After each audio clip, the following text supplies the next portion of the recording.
line that they added in Elena that none of us, I didn't grow up Shehem with. Mishtachavim. Right? So I looked at the first Elena in art school, and there's a history to it. Mm. There's And that's what to do with the history conservative and No, that it was part of the tefilah. And then they got rid of it. What? And then they got rid stopped of it. saying it. It says, it goes back to the year 1400. A baptized Jew, no doubt seeking to prove his loyalty to the church, spread the slander that this passage was meant to slur So they took it out. Why? He proved his contention by the coincidence that the same gematria of Vareg, right, is Correct. 316, and it's the same as Yeshu, the Hebrew name of Mashiach. The charge was refuted time and again, particularly by Menashe ben Israel, the 17th century scholar, but repeated persecutions and church insistence backed by governmental enforcement caused the line to be dropped. So they stopped it. Right. That's While why. most congregations have not returned it to the Olenu prayer, some prominent authorities, among them Rabbi Yoshua Leib Diskin, insist that Olenu be recited in its original form. Correct. And that's why we added. And a lot of the yeshivas do it for that reason, because they say, "Why are we eliminating this line? Because some heretic told us we can't say it." So a lot of I know in Mount Vernon we started saying it there as well because we felt like going against a heretic. I think we're going to paskin like the rabbis. I couldn't understand why, and I noticed. But I don't think anyone who was taught in their school as a child that was taught to not say it. They weren't taught because they were afraid. That's the way it had been for hundreds of years. That's the way we grew up. Yeah. My siddur doesn't even have it. You said That's right. Mine doesn't either. Yeah, so now the yeshivas, the simple answer is, this is what I said at the beginning of the year, was that the kids are saying it because kids are down from the Amud at that point. So the kids are saying it because the yeshivas are teaching it. Right. So the kids I always feel like the kids apologize, like they got this sad little face on, like they think they just messed up. Because no one, they're already saying Manachnu, and they're like, did I mess up? No, because he's been taught Monday to Friday, So Right. the kid, so I was There's the history. little Yavner or Lynn Roth's grandson, or a little Langbaum was like, what was I not supposed to? Oh no, you're doing okay, you're doing great. Baruch Hashem. Yeah, beautiful. Okay, so we might end up getting to Olenu. I don't know. Every time I say that I'm going to skip, I'm like, how can I skip? It's like, but okay, we'll see where it goes. We'll see where it takes us. We got plenty of time, Mitzvah Hashem. Okay, so we are up to the 19th bracha, which of course would be the last bracha, which is even with the added bracha of Lam Al Shinu, as we mentioned, we still only got 19. There's no way to count past 19 brachos of Shmon Esrei. There are various paragraphs we add and different things we could say on certain days, but as we know, there are only 19 brachos. So Sim Shalom, which is, how appropriate, right? We're talking about needing shalom, we're talking about bringing peace to Klal Yisrael. So Sim Shalom, of course, should bring it all home. So interestingly enough, the tefilah of Shalom, and this we started talking about Berachas Kohanim a little bit last week by Modim, because Berachas Kohanim is in Modim, right? Which again, in America is rarely said, only on the Yom Tovim, but it is mentioned every day, right? It is. I shouldn't even say said. It is said every day. Berachas Kohanim is said every day, but it's not said by the Kohanim with all the fanfare and the hoopla. But it's just said Yivarecha as the Chazan very quickly. We respond Kedi Ratzon, and it's almost like blink and you miss it. Hate to say it, but it's not exactly it's in Israel and of course in Chutzlar, it's in America during the Shlosh Galim and through the Yom Tovim. It's obviously a much bigger event. And more importantly, Birchas Kohanim. It's done by the Kohanim. But it is said every day, and it is really part 2 of Birchas Kohanim. Even though we say it when we don't say Birchas Kohanim. So, for example, in America, we only say Birchas Kohanim on Yom Tovim. We still say this. We still said it just now, 20 minutes ago, in our davening. We still say that gray paragraph. You can see it in your Shmon Esrei. So the Gemara Megillah says that in Yud Ches Amud Aleph, Umara'u lo amar sim shalom achar Birchas Kohanim. There is a juxtaposition. There is a need to put these two together. So we learned last week how Birchas Kohanim needs to be in the bracha of Modim. We were talking about thinking, what we're thankful for, etc. But now we're going to learn it's less important that it's in Modim. It's more important that it's before Sim Shalom. Interestingly enough, or maybe it's just both. It needs to be sandwiched in between Modim and Sim Shalom. So why is that? Why does the Gemara say that Sim Shalom should be after Birchas Kohanim? Because the Torah says by Birchas Kohanim in Parshas Naso, V'samu eshemi al b'nei Yisrael v'ani avarchem. I will place my name on b'nei Yisrael, and I will bless them. Which is interesting, because usually we think of it only as the Kohanim blessing us, but really Hashem says, if the Kohanim bless you, I'll bless everyone. Interesting dynamic that's going on upstairs.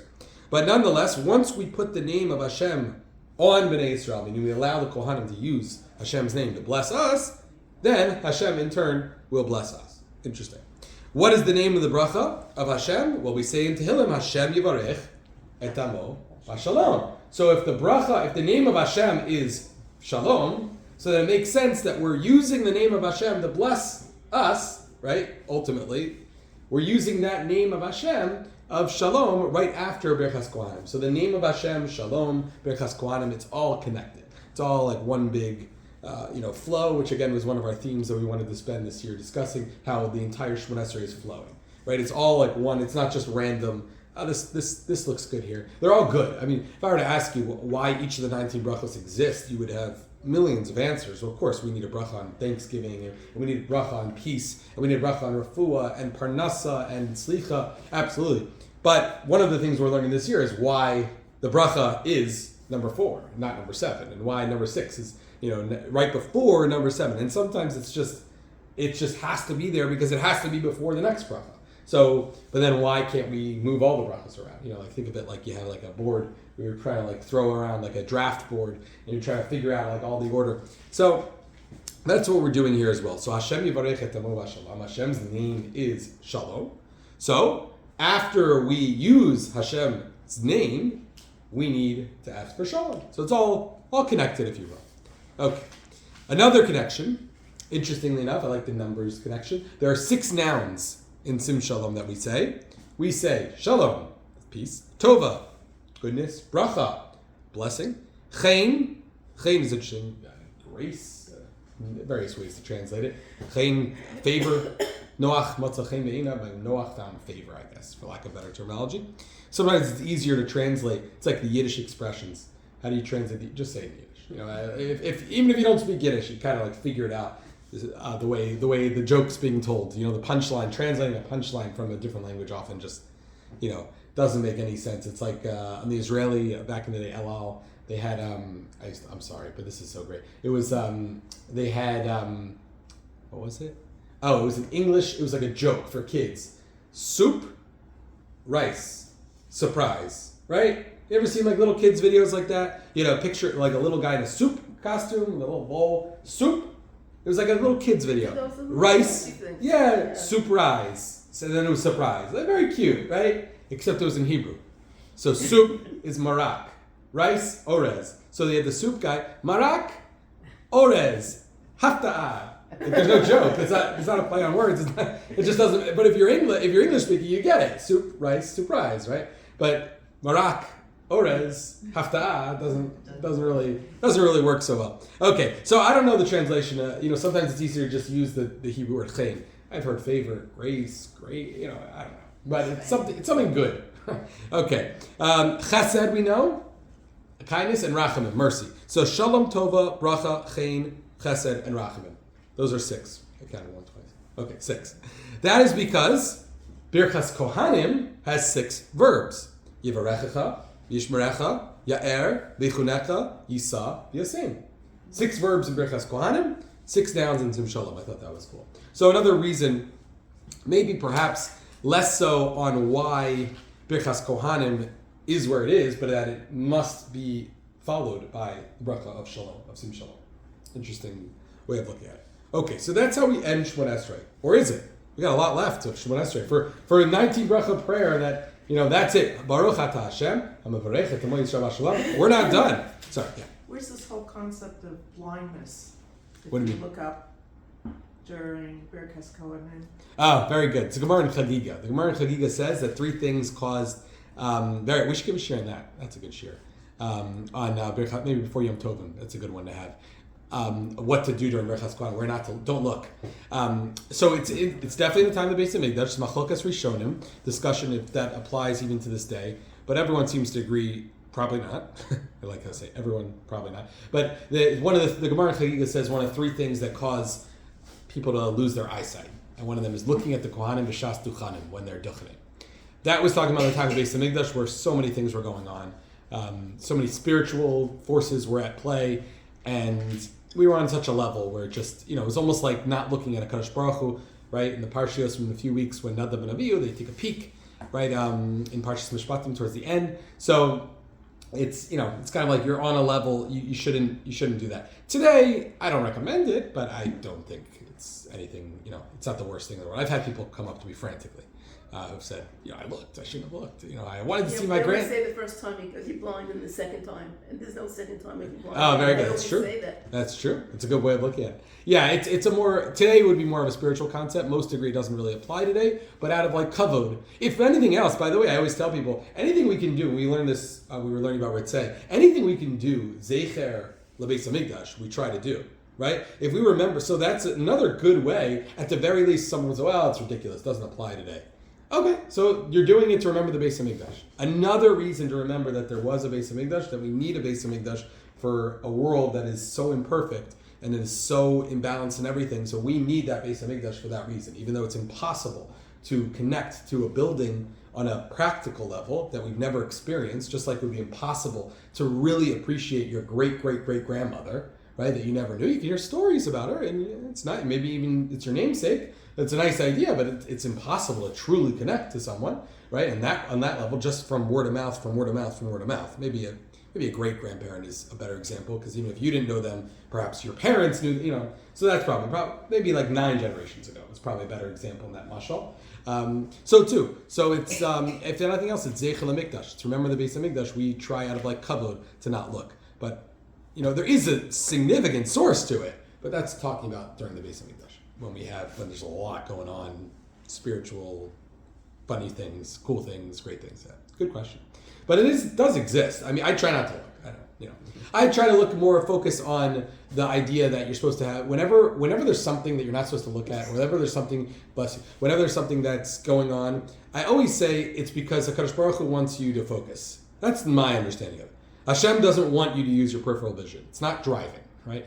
So this is something where you're obviously, Chachamim want us to focus on this. That's the way I look at it, on my own level. That's the way so if the Chachamim say don't look, it's because they really want you to pay attention to what and not be distracted. Interestingly enough. In fact, that's why the Mishnah says that someone who has certain blemishes on their arms or something like that, they can't tuchen. Because we're afraid now, it's not that, what's the problem? What's going to happen? Someone's going to look, and then they're going to get distracted because it's like a fascinating dynamic. It's apparently in the time of the Gemara, at least the Mishnah, even rewind, the Beis Hamikdash, that was a big deal. They did not want people to looking. There was, and they can't put a mechitza, it's my suggestion, because you need to receive the bracha. So it's kind of like this catch-22 where you got to get close but not too close. Interesting way of looking at it. But good question. Maybe we'll talk about Birkas Kohanim before Yom Tov. There's so much there, and it's such a significant part of our service. At least in America, where I shouldn't say it's not a significant part in Israel, but at least in America where we don't have it as much, and it's rare to us, and it's so exciting and such a special part of it. Do you have any? No one's going. Oh.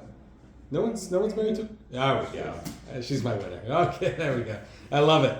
Okay, sorry. I always pick on the girls in class also.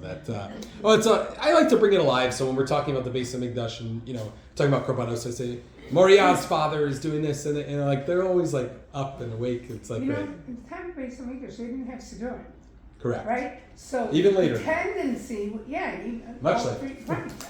So the tendency might be to look at the Kohanim, but here, like when they do Birkas Kohanim, I always look at what pasuk they're up to. Correct. Just look in your siddur. Yeah, right. That's true. Siddurim did help that. That's a good point. And they tell you not to say the psukim. Yeah, I don't know. I don't know why. Yes, until one of the, after 120, you're gonna have a million questions. One of my questions is gonna be. No, I'm kidding. I don't know why Art School put that. I don't know. I don't get it. Other Siddurim don't have it? Not all. No, some do. I'm not blaming Art School. Art School's great. Some do. Not all of them. I have seen Siddurim without them. I don't think it's a good. How do I say this nicely? If you're asking me personally, I don't think you should say that. I just don't see. It's not like a 20-minute. It's like what is it? A minute each, maybe. If they're really singing up there, it's a time. I don't know why we. Sometimes we feel like we need to be. Distracted at every second. It used to be Now I'm aging myself. Okay. No, it used to be you're waiting for a You're not bus. aging yourself. I know, it was a joke. It was a joke, Susan. Okay. It used to be you're waiting for a bus, right? So you sit there. You say hello to that person next to you. Yeah, you read a book. Right now, it's a cell phone. I'm part of that generation, I agree. But I do remember a time when my parents would drop me off at a restaurant because when we would go away for a vacation, and they would go to a very fancy place, and they realized that I would still complain over my $35 hamburger. So they would drop me off at the place down the street for the $5 hamburger where I'd be very happy. I do remember a time when you had to just, and they were obviously much longer, where you had to just sit there and read a book, before cell phones, or at least before way before smartphones. I think even before cell phones also. Or at least before everyone had a cell phone. Let's put it that way. So, nonetheless, I think that's part of it as well. It's part of the beauty. I think Birchas Kohanim is like that, where there's something, we can't understand what's going on, but something special is going on. It's so on a spiritual level, so just not sit there, because we're supposed to stand there and just pay attention. It's not a 30-minute thing. So I don't know why there are other psukim. It does create a potential halachic problem, not to get too much of a litvach here, but there is such a potential problem of not receiving the proper bracha, because if someone gives you a bracha, you answer amen. If you make a bracha on a drink, and you're supposed to say the bracha and then drink right away, over las yasan, the bracha has to precede the mitzvah as quick as humanly possible to the action. So I have a lot of questions on it. It's not art school. A lot of siddurim do it. I think we should just focus on the bracha, and that's it. It's something important's going on. I'm sorry to say that it's been belittled, not by me, not by us, but nonetheless. So that's the connection to Birchas Kohanim and Shalom, and that's why we end with Shalom. I think how appropriate to end their Shemona Esrei. And of all the things we could ask for, right? I mean, think about it. We're thanking Hashem, we're praising Hashem, we're doing this, we're asking for everything, and then we say, we need Shalom. That's it. It's a very all-inclusive request. It is. In what way? Peace. It could be very personal. You should be. Sure. It could be the It could be your local issues. Absolutely. There's universal there. I mean, you can look through even the bracha. We could see it in Lashon Yachid. We could see you're asking for individual. We're asking for. But I think the important thing, and this is what we discussed last time or a few times ago, about adding personal requests. When you do add, and we'll get to that at the end, but when you do add, so you want the last tefillah to be about, the Gemara says, all of Klal Yisrael. So I think that is following the frame of mind of Shalom being at the end. Because that's the most important thing. Rashi and Chumash says, if there's no Shalom, there's nothing. That's true. Look at the world. This is so appropriate to end Shemona Esrei with Shalom. Because we're saying that we could have parnasa, we could have health, we could have happiness, we could have everything that we've asked for, forgiveness, we're perfect Jews, right? But if we don't have Shalom in the world, I'm sorry. It's an imperfect world. It's not, yeah. Sorry. When I was growing up at a very young age, and when it came to Birchas Kohanim, they said you have to turn away. Turn away. That was a big thing. Oh, but And you're not by supposed Shalom, to. I love Hashem. Yeah, don't turn away. Crazy You're not over that. supposed to. Yeah, you're not supposed to. Right. But I know why they told you We that. were told to turn sideways because you don't put your back. But if Correct. you're getting a bracha, shouldn't you be? Yeah, that's a halacha in Shulchan Aruch. You're supposed to receive the bracha. You have to be facing the Kohanim. That's why it's a catch-22, because you have to be facing the Kohanim, right? You hear the Kohanim. You have to be facing them, but you don't want to look at them. I remember I It's got kind of insulted funny. when somebody said, "Why are you turning away?" And I said, "You're getting a bracha." And I said, "You're right." I have a feeling they told you that maybe as children about 30, 40 years ago.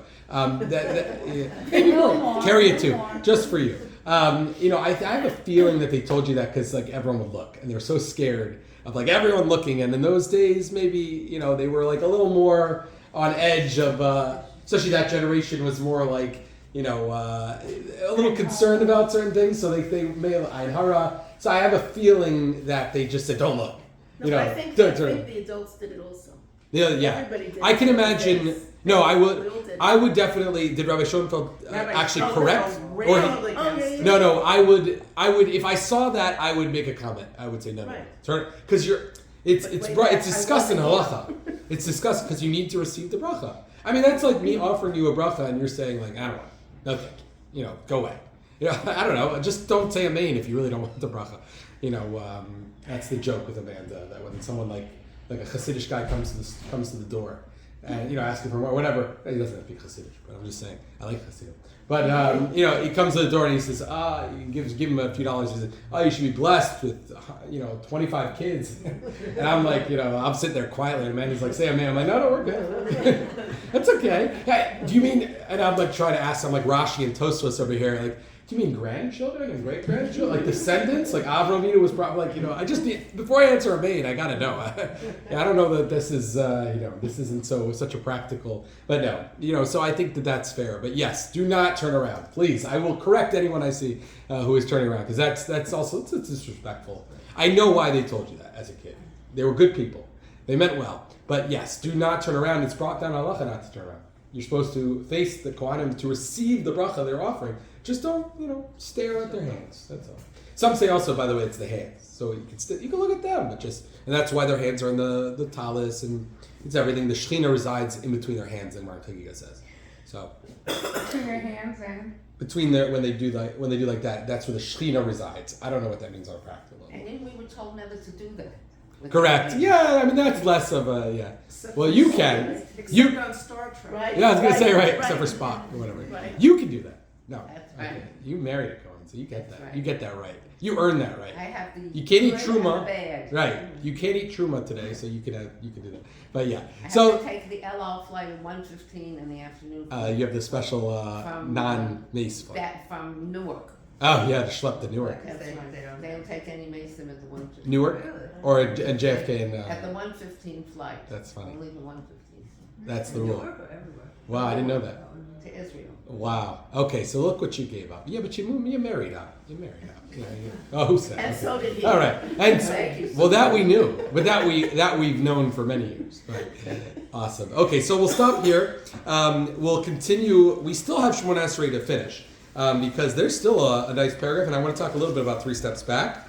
Because I have instances last year that I'm pointing to. You've been holding on. Forget. Don't write it down. Oh no, I'm remembering this. And you've remembered it this long. Okay, so next week we're on in here with Rabbi Glatt, men and women. The following week we're on in here with me, with men and women. How's the movie? Is it a good movie? It's great. Yeah, no, I mean it's one of the classics. You know, yeah, I can still remember Yoni Netanyahu at the end, like the scene at the end. It's like, I mean, spoiler alert, but you know what happened. Sorry to say. Why is it that the Kohen never seen, there's never, at least in this show, there's never one person who they